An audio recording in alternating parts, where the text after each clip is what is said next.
हमने supreme court को पहले ही हमारा केस सुप्रीम कोर्ट में है। उस वक्त गवर्नमेंट ऑफ इंडिया के काउंसिल ने कहा था कि गवर्नमेंट ऑफ इंडिया ने अभी रूल्स नहीं बनाए हैं, तो इसलिए अभी इस पर कोई बहस करना बहुत जल्दी होगा। अब जबकि मोदी हुकूमत ने CAA के रूल्स बना दिए हैं, तो सुप्रीम कोर्ट जाना एक अर्जेंसी है, वक्त का अहम तकाजा है, क्योंकि अगर ये सरकार सिटीजनशिप देना शुरू कर दे एक अनकॉन्स्टिट्यूशनल लॉ पर, जिसको एक रिलीजन के ऊपर बनाया गया है, तो इससे नुकसान हो सकता है। नुकसान ये है कि सुप्रीम कोर्ट मॉनिटर्ड एक NRC आसाम में हुआ, जिसमें 19 लाख लोगों के नाम नहीं आए। उसमें से करीब 1 लाख के करीब मुसलमान हैं, बाकी नॉन मुस्लिम्स हैं। अगर आप इस लॉ के उस रूल्स के तहत उन तमाम लोगों को दे देंगे सिटीजनशिप जिनका रिलीजन इस्लाम नहीं है, तो ये बड़ा ही नाइंसाफी होगी उन लोगों के लिए, उन मुसलमानों के लिए जिनका नाम नहीं आया। दूसरा इंपॉर्टेंट पॉइंट यह है कि सुप्रीम कोर्ट ने 1960s या 70s में एक जजमेंट में कहा था कि अगर कोई एल्योरमेंट आप देते हैं किसी को अपना रिलीजन बदलने के लिए, तो वो भी एक क्राइम है। अब ये सरकार ये कह रही है कि अगर आपका रिलीजन इस्लाम है या आप मुसलमान हैं, तो आपको सिटीजनशिप नहीं दी जाएगी। अगर आपका रिलीजन इससे हटकर होगा तो हम दे देंगे। तो ये भी एक किस्म का एल्योरमेंट है। इसीलिए हम सुप्रीम कोर्ट के पास गए हैं और सुप्रीम कोर्ट से हमारे फाजिल वकील जनाब निजाम पाशा साहब हैं, और हमको उम्मीद है कि सुप्रीम कोर्ट इस पर देखेगा। अब देखेंगे सुप्रीम कोर्ट में क्या होता है। सर, आपने जैसे CAA जैसे लागू हुआ, तो आपने कहा कि चुनावी फायदा लेने के लिए चुनाव जस्ट आने वाला है, उससे पहले क्या ये आप पे अप्लाई नहीं होता कि आप भी जो डॉक्यूमेंट आपने शो किया और सुप्रीम कोर्ट को अप्रोच हुए, आज अभी इस वक्त अनाउंसमेंट हो रहा है, चुनाव का ऐलान हो रहा है, उसके ठीक उसी दिन आप भी कर रहे हैं, तो क्या आप भी पॉलिटिक्स नहीं कर रहे हैं?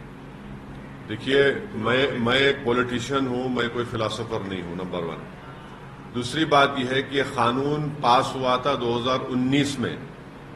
रूलिंग पार्टी नरेंद्र मोदी प्रधानमंत्री की सरकार ने इसको पास किया, तो वो लोग इसको दबा के रखे अपने पास, अपने बगल में दबा के रखे, और जैसे ही उनको मालूम था कि 1 हफ्ते के अंदर election commission of India Lok Sabha के चुनाव की डेट्स अनाउंस करेगा, उन्होंने रात में ये रूल्स का ऐलान कर दिया।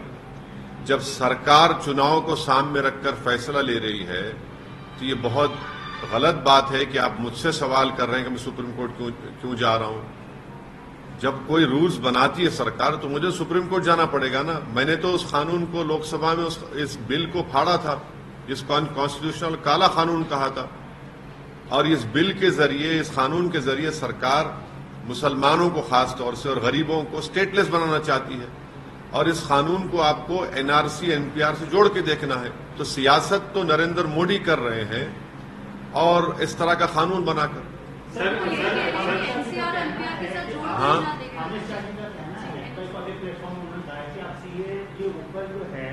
आप झूठ फैला रहे हैं, आप राजनीति कर रहे हैं, आप डर पैदा कर रहे हैं। उनका कहना है कि जो आप बात बोल रहे हैं वो प्रोविजन CAA के जो नोटिफिकेशन है, जो गवर्नमेंट का नोटिफिकेशन, उसमें नहीं है।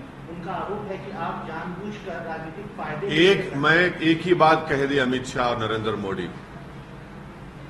क्या अमित शाह ने पार्लियामेंट में मेरा नाम लेकर नहीं कहा था कि देश में NRC NPR भी होगा? आपके कई टीवी चैनलों पर अमित शाह ने कहा था कि क्रोनोलॉजी समझिए, NPR NRC होगा। क्या बीजेपी ये कह दे कि आसाम में जो 19 लाख लोगों के नाम सुप्रीम कोर्ट मॉनिटर्ड NRC जो हुआ था, जिसमें 1600 करोड़ रुपए खर्चा किए गए और 50 लोगों ने सुसाइड कर लिया, उसमें हेमंत बिस्व शर्मा जो मुख्यमंत्रियों कह रहे हैं, वो कह चुके हैं कि जो नॉन मुस्लिम है उनको सिटीजनशिप मिल जाएगी। मुसलमान क्या करेगा?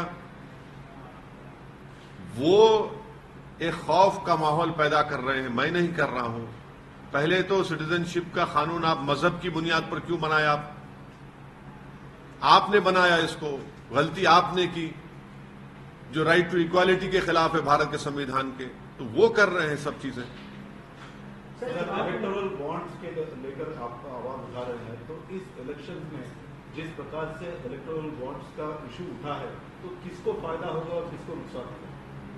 जो अपने आप को खरीदार के सामने बेच दिए, जो बिक गए, जिन्होंने बड़ी बोली लगाकर वो खरीद लिया, तो वो उनको फायदा हो रहा है ना भाई। 6,000 करोड़ के इलेक्टोरल बॉन्ड्स नरेंद्र मोदी की पार्टी को मिले हैं।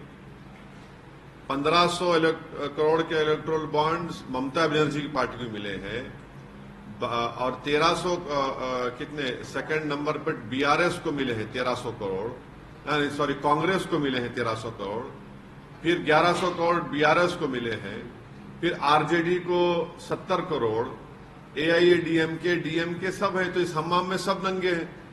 एमआईएम को भी मिले हैं? नहीं मिले हैं ना भाई। अगर मिले होते तो फिर बी टीम का आपने हमको तमगा लगा दिया, इन तमाम पार्टियों ने मिलकर, इन तमाम ने हमको बी टीम बना दिया, और नरेंद्र मोदी ने कहा कि आतंकवादियों का साथ देता है। तो मैं ये सोच रहा हूं कि आप तमाम को साथ लेकर, क्योंकि 80% बॉन्ड हैदराबाद में बने, मैं ये सोच रहा हूं कि एक प्ले कार्ड लेकर इन तमाम कंपनी सामने खड़े हो जाऊं, पूछूं कि भाई मैंने क्या जुर्म किया था, आप मुझे क्यों नहीं दे रहे? हैदराबाद का तो मैं ही हूं, आप सबको दे रहे हैं। तो ये इलेक्टोरल बॉन्ड जो बनाया गया है, इसमें आपको इलेक्टोरल बॉन्ड तो ऐसा नहीं देता ना कि बाज लोग जो है ना क्या बोलते हिंदी का, पुण्य का काम, पुनियों का काम करते हैं, सदका करते हैं, उर्दू में बोलते। मैं, मेरी अम्मा मर गई, मेरा बाप मर गया, मेरे दादा मर गए, चलो 100 लोगों को खाना खिला दो। तो ये लोग तो फ्री लंच नहीं दे रहे हैं ना आपको। अगर कोई लॉटरी वाला 1200 करोड़ दे रहा है तो उसकी लॉटरी उड़ गई, समझे आप, क्योंकि वो दिया है। अगर कोई फार्मेसी कंपनी वाले 550 करोड़ रुपए दिए हैं तो सबको दवा लगाएंगे। अगर कोई इंफ्रा कंपनी वाला 1800 करोड़ दे रहा है तो भाई तो और प्रोजेक्ट लेगा।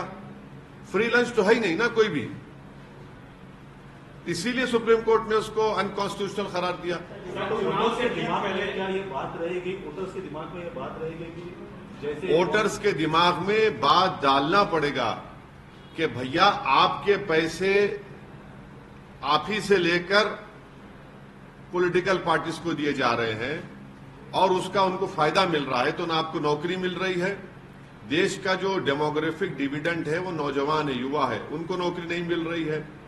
हमारे पास इतना पैसा नहीं है कि हम अपनी आर्मी को मॉडर्नाइज कर सकें, और पैसा नहीं होने की एक वजह है जिसके लिए अग्निवीर लाना पड़ा। मगर पॉलिटिकल पार्टीज को पैसा आ रहा है, देश के लिए पैसा क्यों नहीं है? फिर आप देखते जाइए कितने काम रुके हुए हैं। तो इसके लिए यकीनन नौजवानों को, देश की जनता को समझाना पड़ेगा कि कैसे ये काम किया जा रहा है। सर, चुनाव से ठीक पहले, जैसे चुनाव आज घोषित हो रहा है, बहुत सारी घटनाएं घट रही हैं। एक घटना आपके शहर हैदराबाद में कल शाम को घटी। पूर्व मुख्यमंत्री की बेटी को ईडी ने गिरफ्तार करके ईडी ले गई, और बीआरएस की तरफ से और पूर्व मंत्री केटीआर की तरफ से भी कई ऑब्जेक्शन किए गए। आपका क्या? नहीं, टीआरएस का वर्जन ये है कि उनका अरेस्ट गलत है, और अभी कोर्ट में सुनवाई चल रही है। तो देखते हैं कोर्ट क्या फैसला करेगा। मेरी नेक तमन्नाएं उनके लीडर के साथ है। नहीं, जो ईडी का जो रुख देखा जा रहा है इंटायर इंडिया, सब तमाम विरोधी पार्टियां, जो बीजेपी की विरोधी पार्टियां हैं या केंद्र सरकार का जो विरोध कर रही हैं, वो ये कह रही हैं कि ये सब जो सेंट्रल एजेंसी है ये फ्रंटल ऑर्गेनाइजेशन की तरह काम कर रही है बीजेपी की। आपका क्या कहना है? पूरा देश देख रहा है, मैं भी देख रहा हूं, आप भी देख रहे हैं, तो नई बात क्या है, हो रहा है ये। Successive terms you have represented Hyderabad. Now the BJP has brought in a political debutant who is accusing that you did not allow the jobs to come to the youth of Hyderabad. You did not allow the development of Hyderabad. I would like you to react to that. Well, every party has to contest the election, and there is nothing surprising in what BJP is saying. The only shocking part is that Mr. Narendra Modi had promised that he will give 2 crore jobs a year. Has that been fulfilled? Mr. Narendra Modi talks about making India the third largest economy, but can Mr. Modi say what is the per capita income? Where are we at per capita income? At 150 number. So this is the important point. These are very important points. And thirdly, Mr. Narendra Modi's government has not been able to stop the PLA from occupying 2,000 square kilometers of our land. Out of 55 patrolling points, we have lost round about 15. This was said by the present SP of that area. So, and these are the inflation is an issue. Why is it that before elections petrol and diesel prices kind of decrease? Why didn't you decrease it, let us say, 3 months before, 4 months before? And it proves my point that this nation requires elections every 6 months. This nation does not require one nation, one election. This will make any government dictatorial, which they are, and it will violate federalism, which is part of the basic structure of our constitution. There's a political novice who's been now fielded by the BJP against you. How can I control it? You know, how can I pick and choose? No one can pick and choose their opponents. Whoever is a candidate, we have to contest against them. That's it. It's going to be the same for everyone. Sir, you have extended a hand of friendship to the Congress government here, to the Chief Minister here as well.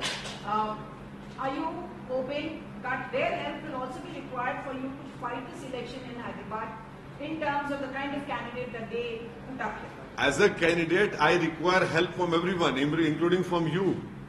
You know, from people, every voter, I require help. Then only, any party or candidate can win. How can I say that I will not take help from him or not take help from him? And why would I not welcome help from anyone? And that means that the voters which are there, my primary importance is the Hyderabad voters, which hopefully I'll be contesting. So one cannot say, oh, I will not take that help. So everything has to be taken. Sir, कल आपने बयान दिया कि divisive forces के खिलाफ हमको काम करना पड़ेगा, मुख्यमंत्री के साथ आपने गले मिले कल, और इस पर क्या कहेंगे सर? क्या नहीं, गले मिलना गुनाह है क्या? हरे रंग में सफेद भी जोड़ना है। हाँ? हरे रंग के ऊपर सफेद। अरे भाई, तिरंगे में हरा भी है, सफेद भी है, सैफरन भी है। अरे नहीं, नेशनल फ्लैग में सब रंग है।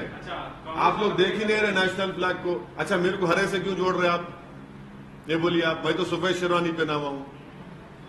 हरे से जोड़ना क्या मतलब है? मुसलमान है तो हरा, अरे भाई, एक अब ऐसा होगा तो क्या तरबूजा मेरा है, खरबूजा आपका है क्या? संतरा आपका है क्या? आप जो है अभी कांग्रेस के चीफ मिनिस्टर और कांग्रेस के रेवंत रेड्डी के साथ काफी देखिए, दोनों एक दूसरे की तारीफ कर रहे हैं। कहा यह जा रहा है कि पहले आपकी दोस्ती बीआरएस के साथ थी, अब कांग्रेस के साथ आपकी दोस्ती। देखिए, एक बात सुनिए, तेलंगाना को मजबूत करने के लिए, तेलंगाना में अमन को बरकरार रखने के लिए, तेलंगाना में फाशिस्ट और कम्युनल फोर्सेस को रोकने के लिए, ये हमारी एक अखलाकी जिम्मेदारी है, नंबर 1। और हम पिछले 10 साल से भी करते आए, अभी भी हमको करना है। इसलिए हैदराबाद हो, तेलंगाना, वहां पर कम्युनल राइट्स, ये सब चीजें नहीं हुई। दूसरी बात यह है कि मैं उनका शुक्रिया अदा किया कि उन्होंने आकर मेट्रो के जो एक लाइन बची हुई थी हैदराबाद पार्लियामेंट कॉन्स्टिट्यूंसी में, काम हो गया हैदराबाद पार्लियामेंट कॉन्स्टिट्यूंसी मेट्रो का, मगर एक लाइन जो बची हुई थी जुबली बस स्टैंड से फलकनुमा का, उन्होंने फाउंडेशन स्टोन डाला। और दूसरा, उन्होंने मिरालम के पास एक ब्रिज का भी उन्होंने मंजूरी दी। तीसरा, मेरे कॉन्स्टिट्यूंसी में रोड वाइडनिंग के लिए उन्होंने 200 करोड़ रुपए दिए, मैं उनका शुक्रिया अदा किया। तो इसमें बुरी बात क्या है? डेवलपमेंट होना चाहिए ना तेलंगाना में, हैदराबाद में, तो इसमें बुरा क्या है? देखिए, हाँ, हाथ के साथ आपका हाथ है। पहले आरोप लगता था कार के स्टीयरिंग आपके हाथ में। वो आप लोग बोलते थे, अब आप अमित शाह की जबान में बोल रहे हैं। आरोप तो चलते रहता है ना। इलेक्शन है, तेलंगाना की आवाम ने उनको सत्ता दी है, तो हमको रिस्पेक्ट करना पड़ेगा। और हमको हैदराबाद को आगे लेके जाना है, तो मेरी कॉन्स्टिट्यूंसी में डेवलपमेंट के काम हो रहे हैं। सर आप बीआरएस के साथ आप क्या कांग्रेस के साथ आप आगे बढ़ रहे हैं, कैसे समझे? पहले आप बीआरएस के साथ आपकी दोस्ती का हाथ था। देखिए, Or is it about the bigger danger of BJP that you want to keep out so you can join hands? देखिए, आगे तो बढ़ना है, पीछे तो हटना नहीं। आगे तो बढ़ना है, पीछे कहाँ हटेंगे? पीछे हटने का नाम असदुद्दीन ओवैसी है ही नहीं। आगे किसके नहीं, साथ अरे आगे बढ़ना है, आगे बढ़ना है ना। आगे बढ़ेंगे ही तो हर पॉलिटिकल पार्टी आगे बढ़ती है ना। नहीं, किसके साथ? अरे आगे बढ़ेंगे भाई, किसके साथ बोलते? हम में काबिलियत है, हम खुद आगे बढ़ रहे हैं। यहां तक हमारा जो सियासी सफर रहा है और आगे भी रहेगा, तो उसमें हमारी कोशिशें रही, मेहनत रही, लोगों का साथ रहा और रहेंगे, आगे बढ़ेंगे। कितने सीट आप क्योंकि अभी चुनाव के डेट डिक्लेयर हो रहे हैं, तो आपने भी सोचा होगा कि देखिए, कौन से स्टेट में? देखिए, औरंगाबाद से इंशाल्लाह इम्तियाज जलील साहब लड़ेंगे, किशनगंज से अख्तरुल ईमान साहब जो हमारे बिहार के अध्यक्ष लड़ेंगे, हैदराबाद से इंशाल्लाह पार्टी असदुद्दीन ओवैसी को टिकट देगी। इससे हटकर भी बिहार, यूपी, महाराष्ट्र में हमारे वहां के पार्टी प्रेसिडेंट्स डिसाइड कर रहे हैं।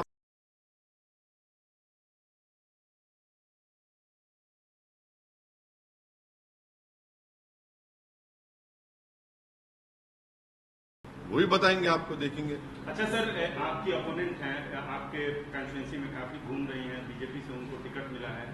उनका सीधे सीधे आप पे आरोप है कि आपने ओल्ड सिटी को जानबूझ के पिछड़ा रखा, डेवलपमेंट नहीं किया, यूथ बेरोजगार हैं। ये सारे आरोप वो लगाते चल रही हैं, आपकी कॉन्स्टिट्यूंसी में घूम रही हैं। नहीं, देखिए, पॉलिटिकल पार्टी के अपोनेंट है, अब जाहिर है अचानक इलेक्शन से पहले आ गए तो कुछ बोलना पड़ता है, तो बोलिए, कोई बात नहीं। आरटीआई डालिए, आरटीआई से मालूम हो जाएगा आपको कितने डेवलपमेंट के काम हुए नहीं हुए।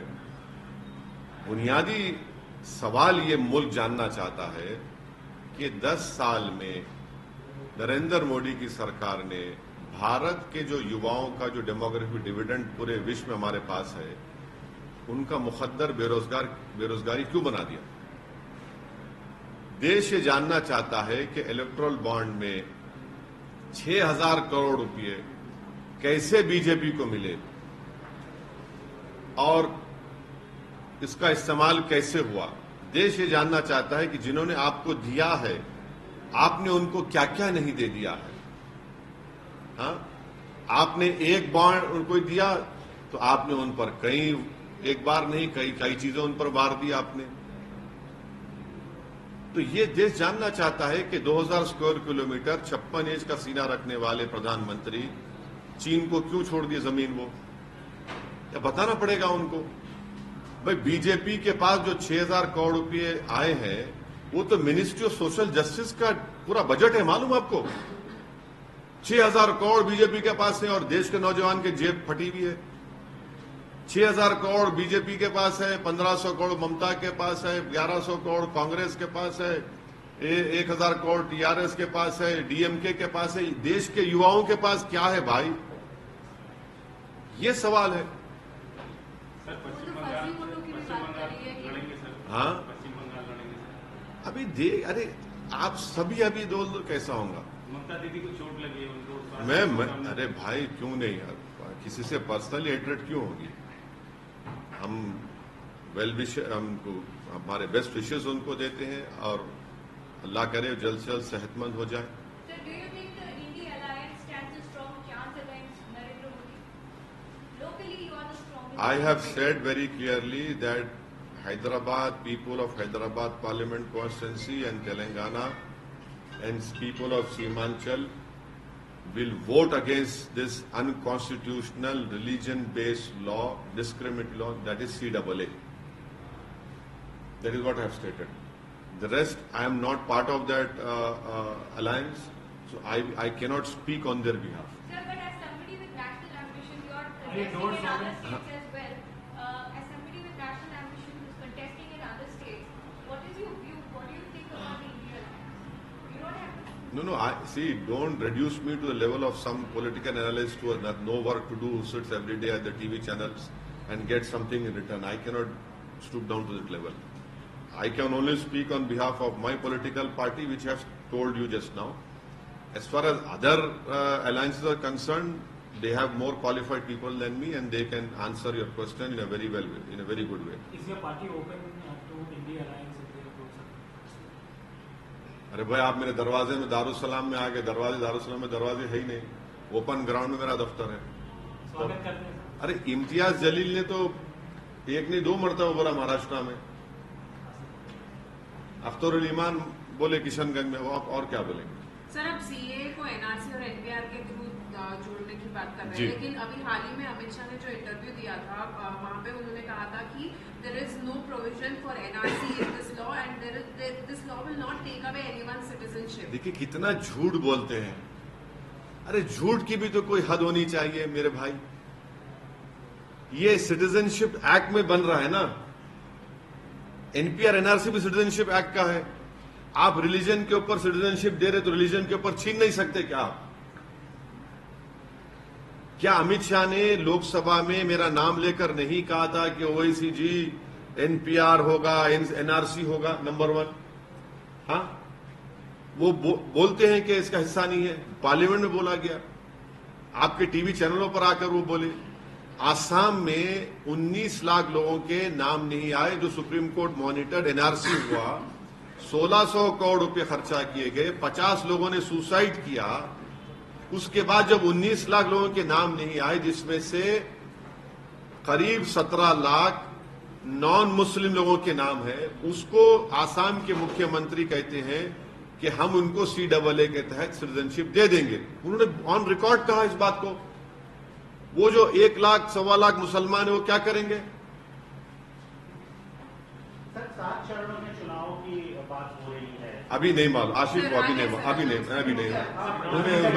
अभी नहीं मालूम, मेरे को देखने दो। प्रधानमंत्री नरेंद्र मोदी कुछ ही देर में इंटरव्यू में अच्छा सर, हाँ? आपका सीधा सवाल क्या रहेगा सर? क्या प्रधानमंत्री नरेंद्र मोदी इंटरव्यू को फेस करने वाले हैं इंडिया को? किससे फेस करने वाले? अरे आपके चैनल पे जा रहे, मेरे चैनल पे आ रहे क्या? आप मैं एंकर हूँ? अरे मैं एंकर हूँ। अरे क्या छोड़ो यार, मैं एंकर हूँ क्या थोड़ी? एमआईएम 3 सीटों से आगे बढ़ के अरे मैं आपको बोल दिया हूँ, आप भी बोला हूँ फिर। नहीं, अभी मैं तो कहा हूँ ना कि बिहार, उत्तर प्रदेश, महाराष्ट्र के हमारे पार्टी के प्रेसिडेंट इस पर फैसला लेंगे और आपको बताएंगे। सर नोटिफिकेशन घोषणा हो चुकी है, आपकी पार्टी कितनी प्रिपेयर? आप वो प्रिपेयर, देखिए हम लोग चुनाव के लिए प्रिपेयर नहीं होते। हम लोग साल के 12 महीने, हफ्ते में 6 दिन हम बराबर जनता के दरमियान में रहते हैं और यही हमारी तैयारी है। और इंशाल्लाह हमको उम्मीद है कि इंशाल्लाह अच्छा हम लोग जहां जहां से सीट पे हमारे उम्मीदवार लड़ेंगे, हमको कामयाबी मिलेगी।